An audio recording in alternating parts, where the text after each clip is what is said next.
Hello बच्चों, कैसे हो आप सब। टूल्स का अकाउंट क्लोजिंग स्टॉक ये ऐसा एडजस्टमेंट है कि अकाउंट में आता ही आता है। ट्वेल्थ के बोर्ड में तो कंफर्म पूछता ही पूछता है।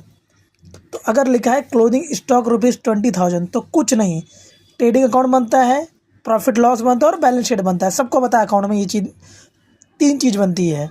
अब उसकी एंट्री जाती कहाँ का है वो मैं बता देता हूँ। क्लोजिंग स्टॉक 20,000 है तो एक ट्रेडिंग अकाउंट के क्रेडिट साइड में जाएगा बाय क्लोजिंग स्टॉक ₹20,000। और दूसरी एंट्री कहाँ जाएगी बच्चों? बैलेंस शीट के असेट साइड। यहाँ लायबिलिटी होती है और यहाँ पे असेट होता है, तो यहाँ पे जाएगा क्लोजिंग स्टॉक ₹20,000। ठीक है बच्चों। दूसरा, अब ये बच्चे देख के इतना कंफ्यूज हो जाते हैं जबकि है कुछ भी नहीं।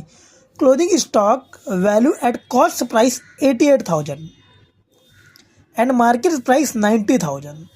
अब यहाँ पे दो वैल्यू दी है 88 और 90, तो कौन सा लेंगे बच्चों? कुछ नहीं सोचना है, विच एवर इज लेस, दोनों में से जो जो कम है, दोनों में से जो कम है उसके एंट्री मारनी है, बात खत्म।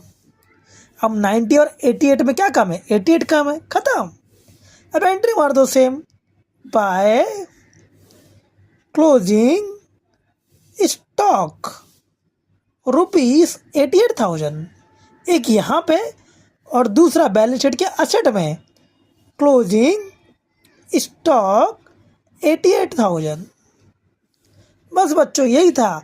दो वैल्यू है तो विच एवर इज लेस, दोनों में से कम लेंगे, और एक वैल्यू है तो कुछ सोचना ही नहीं है।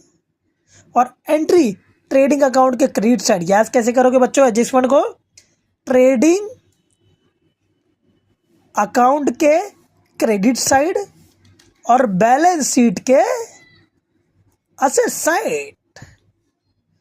तो ये रहा क्लोजिंग स्टॉक फाइनल अकाउंट का वेरी इंपॉर्टेंट एडजस्टमेंट।